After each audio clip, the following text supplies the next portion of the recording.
माझे बंधू आणि भगिनी, सर्वांचं मी नाव घेत नाही, क्षमा करा, कारण खूप खमंग वास त्या अण्णाभाऊ साठेंच्या आपला जो हा सभागृह आहे तिथून येत आहे आणि मलाही लागली भूक. आणि धनंजय भाऊनी जे भाषण केलं त्यांनी माझं पोट थोडं भरलंय, त्यामुळे मी आता गोड भाषणानंतर कसं पोट भरत जेवायला आपण काय 2-4 पोळ्या, भाजी, भात, वरण सगळं खातो, पण तोंड गोड करायला आपलं एवढं सुद्धा पुरेस असतं. एक लाडू, एक गुलाबजामुन, तसं माझं भाषण. धनुभाऊनी पोटभर आपल्याला मार्गदर्शन केलं. मी उगा आपलं गोड खाऊ आणणार. आज माणुसकी हे कशाला तोंडी लावायची हे माहित नाही झालं जगाला. या परळीने देशाला खूप चांगले प्रयोग दाखवलेले आहेत. मुंडे साहेब राजकारणात असताना या परळीमध्ये प्रस्थापितांची सत्ता जुगारून सर्व वंचितांना सोबत घेऊन पहिल्यांदा नगरपालिका लढवलेली आहे. आणि आम्हाला ही शिकवण हीच दिलेली आहे. आमच्या लहानपणापासून लोकशाही अण्णाभाऊ साठे, बाबासाहेब आंबेडकर, पुण्यश्लोक अहिल्यादेवी होळकर, महात्मा फुले, सावित्रीबाई फुले, अगदी संभाजीराजेंचा छावा असेल, छत्रपती शिवरायांचं श्रीमान योगी असेल, या सगळ्या महापुरुषांच्या बद्दलचं वाचन आणि या महापुरुषांच्या बद्दलच्या संस्कारांना घेऊन आम्ही लहानाचे मोठे झाले. वाचाल तर वाचाल, शिकाल तर मोठे व्हाल. बाबासाहेब आंबेडकर म्हणायचे, शिक्षण हे वाघिणीचं दूध आहे, जो पितो तो गुरगुरल्याशिवाय राहत नाही. आणि आज हे गुरगुरणारे प्रत्येक गल्लीमुळात जे आमचे छावे तयार आहेत ते शिक्षणाच्या जोरावर.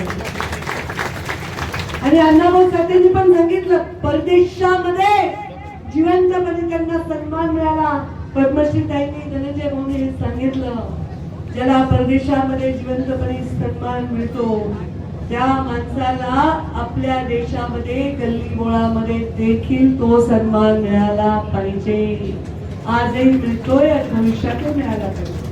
मी जेव्हा राजकारणात पहिलं पाऊल ठेवलं, प्रचाराला ग्रामीण भागामध्ये गेले, पहिल्यांदा बौद्ध विहारमध्ये जाऊन आम्ही कार्यक्रम घेतो, मग आम्ही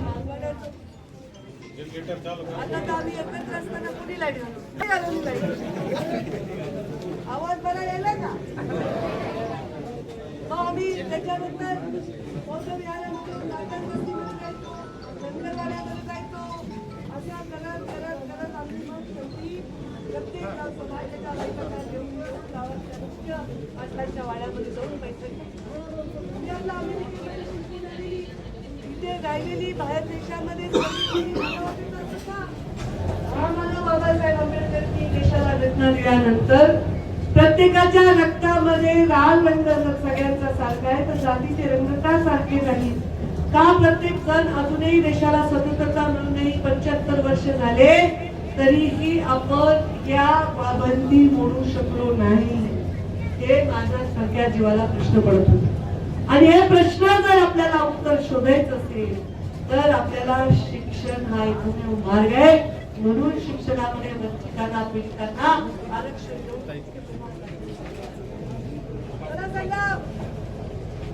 शिक्षणामध्ये आरक्षण देणं म्हणजे काय? त्या आपल्या लेकराला कमी जेवण मिळाल्यामुळे जे मुकडी लेकरू असते, आपण त्याला जर तूप लावून जास्तीत तर ते आपल्या समाजातलं दुसरं लेकरू राहू नये, बारीक लेकरू राहू नये, अशक्त राहू नये.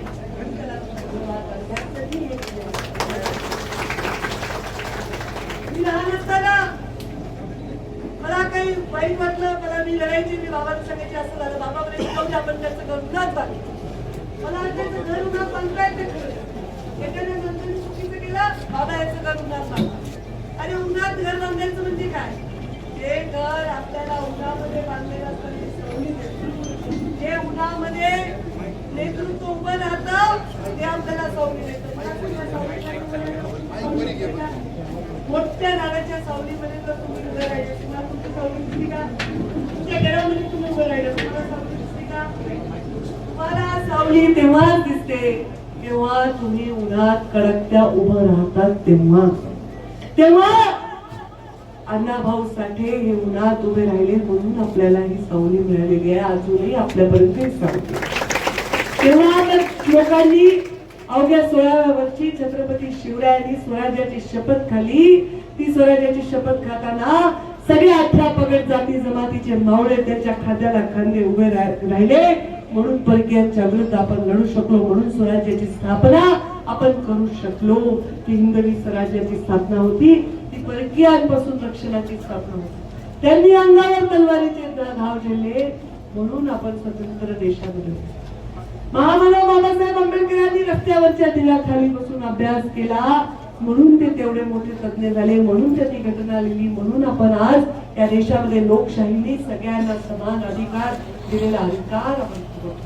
आणि म्हणून आपण जर उन्हामध्ये राहिलो तर आपल्या लेकरांना समजून मिळत असते. आणि ते लेकरे 3-4 पांढरे शर्ट घातलेले आहेत. बेटा काय शर्ट मागू काय लिहिले, मानवाचा छावा.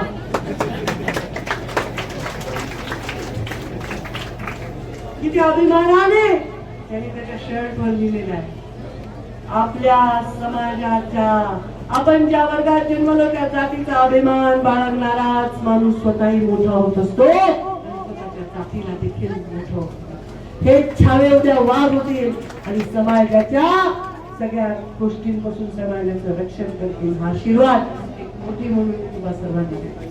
धर्मोनी सांगितलं की श्रद्धा बाळगण्याविषयी काही नाही, पण अंधश्रद्धा बाळगण्याच्या बद्दल लोकशाही अंगणामध्ये शिकवली की ही पृथ्वी ही कामगारांच्या कष्टावर घामावर उभी आहे. त्यांनी सांगितलं कामगाराच्या कष्टावर घामावर उभी असणारी ही पृथ्वी म्हणजे आता याच्यातले सगळे आले, गोरे माणसं आले परदेशातले, काळे माणसं आले परदेशातले, चायना मधले आले, भारतामधले आले, कुठल्याही कसे दिसणारे, डोळे मोठे असणारे, लहान डोळे असणारे, पिवळी त्वचा असणारे, लाल त्वचा असणारे, कुरळे केस असणारे, सोनेरी केस असणारे सगळे आले. त्यांच्या मजदुरांनी क्रांती केली म्हणून ते देश मोठे झाले. आणि हे अण्णाभाऊ साठेंनी सांगितलेलं आहे. म्हणून मजुरी करायला कष्ट करायला बिलकुल लाज वाटू द्यायची नाही. आपल्या परिस्थितीची लाज वाटू द्यायची नाही. आपण तिथे जन्मलो त्या परिस्थितीची त्या समाजाबद्दल मान खाली करायची नाही. एकदा दुसऱ्याने पुढे टाकून एकदम मोठ्या मानवर करून जगायचा तर आपण 4 लोकांना पुढचा रस्ता दाखवू शकतो. म्हणून श्रद्धा बाळगा, अंधश्रद्धा बाळगू नका. मुंडे साहेबांनी तेव्हा मुंडे साहेब मुख्यमंत्री असताना एक असा प्रपंच झाला होता. गणपती दूध प्यायले होते. प्रत्येक जण जायचं गणपती समोर दूध ठेवतो आणि माझं गणपतीने दूध पिलं. मुंडे साहेब म्हणले माझ्या गणपती दूध पीत नाही. एवढा टीका पण झाली, तेवढंच कौतुक झालं. कौतुक कुठून झालं? हे सामान्य माणसाकडून झालं, विधीन तुमड्यांकडून झालं. कारण जेव्हा त्या जातीचे रंग भरत होतो तेव्हा गरीबाला त्याच्या रंगावरून त्याच्या जातीवरून व्यवस्थेमध्ये बाहेर ठेवण्याचं पाप होत होतं आणि ते पाप करणारे अंधश्रद्धा बोकाळणारे लोक होते. म्हणून मुंडे साहेबांनी कधी अंधश्रद्धा मानली नाही. वाटेगावचं नाव सगळ्यांनी घेतलं. आमचे धनुभाऊ ते म्हणले त्यांना पारितोषिक मिळालं का आणखी काय मिळालं, पण त्यांना समाज कल्याण खातं मिळालं. धनुभाऊ मला तर पशुसंवर्धन मिळालं. मला तर ज्यांना बोलता येत नाही सांगत असताना आपल्याकडे पर्यावरण पण आहे. अहो पण या दोन्ही लोकांना व्यक्त होता येत नाही ना. पर्यावरण मंत्रालय हे समजवतं ना की लोकांना. पण मुंडे साहेबांची एक शिकवण आहे. मुंडे साहेबांनी सांगितलं जे पद आपल्याला मिळतं ते पद आपल्या नावाने ओळखलं गेलं पाहिजे. या संस्कारात आम्ही वाढलेलो आहोत. आणि म्हणून मी जेव्हा ग्रामविकास मंत्री झाले, काय करावं म्हणले या ग्रामविकास मध्ये काहीच काम नव्हतं मला. कसं मुख्यमंत्री ग्रामसडक योजना आणली, 25-15 लोकांना माहिती सुद्धा नव्हता. गावागावामध्ये झाला. त्याच वेळी वाटेगावला 5 कोटी रुपयाचा निधी आपल्या अण्णाभाऊ साठे यांच्या स्मारकासाठी माझ्या माध्यमातून दिली.